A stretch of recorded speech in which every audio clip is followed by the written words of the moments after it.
guys, Ron here, and I've already made 2 videos talking about the Pokemon teams various celebrities would have, and while that series is definitely going to get a part 3, I thought it would be fun to look at the Pokemon people like you and me would have based on their jobs. What are the Pokemon that would be most useful to have in the average work setting? And since there are usually more than one person in a given office or place of work, you'll see more than 6 Pokemon in most of these jobs, although I did set a limit. You'll learn the rules and criteria throughout the video, but one thing I thought I should mention is how since these people aren't million and billionaires, they won't have any legendaries or mythical Pokemon unless I mention some kind of exception. If this video does well, part 2 will go up and showcase a bunch of jobs that weren't mentioned today. You guys actually helped me with some of these on stream, so thank you. Now let's start with the job that literally every country has and definitely needs. What Pokemon would doctors have? I'll be going from left to right, starting with Gothitelle, the Pokemon that can see a person's lifespan using its psychic powers, and Alomomola, the nurse of the sea, Audino, the living stethoscope and healer, Leavanny, one of the most maternal and caring Pokemon in existence, definitely works in the infant ward, Swoobat sends positive vibes from its nose, and Comfey's flowers are used to soothe pain. Togekiss blesses the patients that need it most, visiting them as often as they can. Blissey is the leader of the group and acts as the ultimate nurse. Aromatisse, the partially plagued doctor-inspired Pokemon, masks the scent of disease, while Clefable is Blissey's second in command and takes the night shift. Meganium uses aromatherapy too, and Reuniclus actually works as a doctor, using its intelligence and psychic powers, sometimes being kind enough to use Paint Split on his patients. This is such a wholesome team. It would definitely make the hospital more bearable for both the doctors and patients.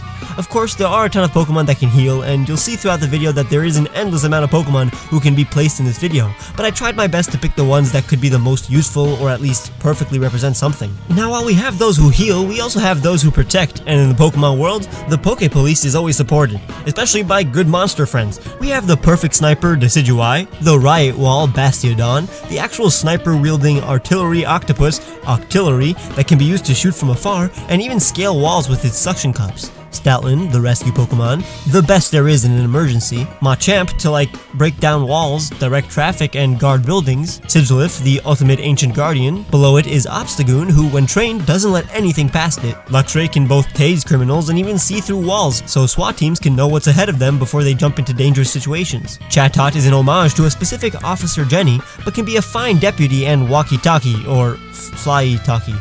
Magneton can disarm bombs and other electronics. Watchog is the perfect crossing guard, meter maid, and watchman. Arcanine is part of a special Arcanine unit. Golurk are the ultimate bodyguards and are stationed outside of each precinct. Duraludon, or however it's pronounced, is a SWAT team's best friend. And Starmie, well, Starmie is like a police badge that can disarm enemies. The eternal rivals of the police force are the Firefighters. The firemen have a rain-bringing Bronzong, a Kingdra that can hydroblast with precision, the jolly rain dance duo Politoed and Ludicolo, a Pelipper that can introduce huge amounts of water to the situation, a Glalie that can instantly drop the temperatures of its surroundings once again, the heroic rescue Pokemon Stoutland, the obvious leader Blastoise, a Pokemon that can dive into the fires, Talonflame, and Blaziken, the literal firefighter, who can jump into tall burning buildings and quickly and safely evacuate anybody in danger.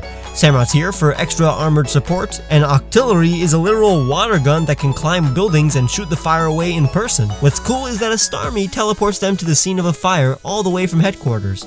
In the Pokemon world, sure there would probably be more fires, but they would be put out way more efficiently and almost instantly. But the fire needs to stay raging in the kitchen, and the Pokemon who would help out in a chef's kitchen are as follows. Tropius with them bananas, Farfetch'd with them onions, a Honedge to cut him up without the use of a chef, Cherubi's essence gives desserts a kick, Bayleaf grows the finest of herbs, Combi makes delicious honey, and Breloom cultivates the most succulent mushrooms. Miltank provides the milk, and Alchemy provides the cream. Pawniard in the front is the sous chef, Bounsweet makes sweet juice for many items on the menu, Vanillux instantly freezes anything, while Rotom Heat does the opposite. Torkoal is the perfect barbecue, while Slurpuff is in charge of both desserts and smelling every ingredient to make sure it's still fresh. Shuckle ferments drinks and makes smoothies in its shell, and Simisear, according to Game Freak, was partially designed to be used in the kitchen. It's the Pokemon version of a stove. Now, I'd like to get a meal from this place. Look at this guy, he's living the life. Making food with Pokemon, that's the dream. A world with Pokemon would have to be built by Pokemon as well. Here are the Pokemon that would help out in a construction site. Graveler is in charge of, well, a lot of things honestly, mixing cement, digging, lifting, and flattening with Bulldozer, like a bunch of other ground types in this construction site. Ampharos is there for maximum visibility and caution. Mr. Mime helps build walls and even make scaffolds with its barriers. Donphan rolls around, doing what needs to be done, while his Qfint apprentice digs. Conkelder makes cement, concrete, pillars, and any kind of support material. Heatmore is a natural welder. Bisharp is a straight-up saw. Durant carries a bunch of heavy stuff and helps get to places humans can't reach. Steelix is a monster crane, and Machok is like 5 construction workers put together. Diggersby digs, and Watchog watches, making sure nobody is where they shouldn't. Gigalith's new Pokedex entry places him here. Mudsdale carries everything, and Excadrill is every known construction tool all in one body. And to make sure these workers are filing their taxes on time and even saving some money using various loopholes, the accountant helps us all using their team of 6 Pokemon. Oranguru, Slowking, and Alakazam are practically the smartest Pokemon, able to notice patterns that humans may not be able to. Dodrio is the ultimate multitasker and is able to sort files and receipts faster than any Pokemon. Metang is practically a supercomputer, and Meowth, well, is super appropriate, what with Payday and all. The software developer / computer programmer is also just one person, so he only has a full party of 6. Porygon 2 is like the ultimate version of its digital family, able to read and become computer code. Metagross is able to compute faster than any Pokemon. Rotom can also get inside its trainer's computer and help it in multiple ways. Alakazam and Slowking need no introduction. And finally, Silvally, what with its memory drives, can become different types using its Archaea system. It's the only statistically legendary Pokemon here, but since it belongs to a wealthy tech developer, it's not too far-fetched. It's also not too crazy that a visual artist would use a few Pokemon that relate to their profession. Keep in mind that Pokemon specific to dancers, singers, etc. will be in a potential future video. Milotic is one of the most beautiful Pokemon and represents the perfect muse, but the fact that it's also partially named for the Venus de Milo, the famous sculpture of the goddess of beauty, also makes Milotic super appropriate. Floette is a reliable tiny model.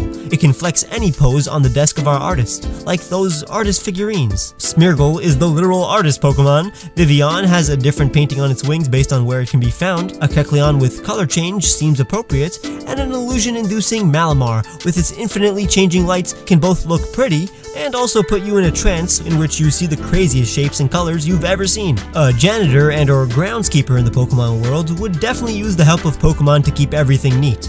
Klefki is the head janitor's best friend since they have access to every key in the building. Scyther and Morotom make sure every plant is at the length it should be. Swalot and Alolan Muck eat all the garbage in sight. Gastrodon is like a living mop, moistening the hallways as it slithers. Trubbish naturally appears near piles of garbage and helps around so it can stay near the garbage at night. Although it's only allowed in the hallways after everybody leaves the premises since its belches are life-threatening to children.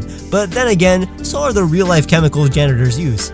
Galarian Weezing is there to make sure any toxic air is purified for the next day. Minccino is a neat freak that dusts the halls with its tail, and Froakie loyally washes everything, including the ceilings, with its frubbles. Speaking of trash, it's time for the mandatory YouTuber teams. Now these aren't for any specific YouTubers, but rather general YouTuber genres. We have vlog-type YouTubers on one side, and the type that yells into a mic in their room in front of a computer, like me, on the other side.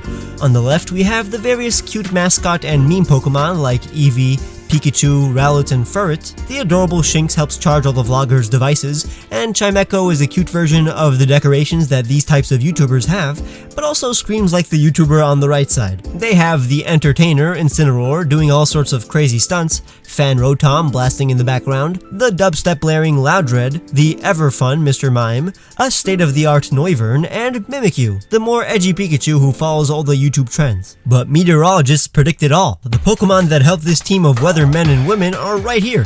Jumpluff acts like a weather balloon, Golduck's Cloud9 ability negates weather effects, the Miniors above him scout the weather from the ozone layer, and the Vaporeon below them can become water molecules. Cherim is a perfect sunny weather maker and indicator, Absol is able to sense any disaster, and Castform creates, controls, and conforms to the weather. The obvious pick. Bronzong brings the rain when necessary, Abomasnow brings the snow and warns of it, Xatu is the ultimate predictor since it can see into the future, Espeon is basically a combo of many Pokemon here, cause predicting the weather is the Sun Pokemon's #1 ability. Drampad's hidden Cloud9 can clear the weather too, like Altaria, both based on Chinese sky beings, and Gothitelle is the final forecaster who can see the future. Let's quickly describe the Pokemon who work with various engineers. Mechanical engineers use physics, math, and other laws of reality to create and maintain systems and structures. They need Probopass's magnetic powers and even his handy ability to collect any metal shavings the engineers produce. Tiny Meltans are also around to eat any scrap metal. Aggron is a catch-all, while Klinkling is made of mechanical engineering. Togedemaru just makes sense, and Porygon helps with computing any math and projections needed. And if you can notice a Magearna there, while a mythical was given to this famous group of engineers to be put to great use. Electrical engineers need to design, apply, and maintain various electronics. Electrode stores and provides power. Electros feeds on any electricity that can harm the workers. Charjabug is the living battery. Luxray is simply helpful in every way. Helioptile also absorbs and outputs electricity. Joltix naturally show up in this environment. Togedemaru and Electivire are necessary.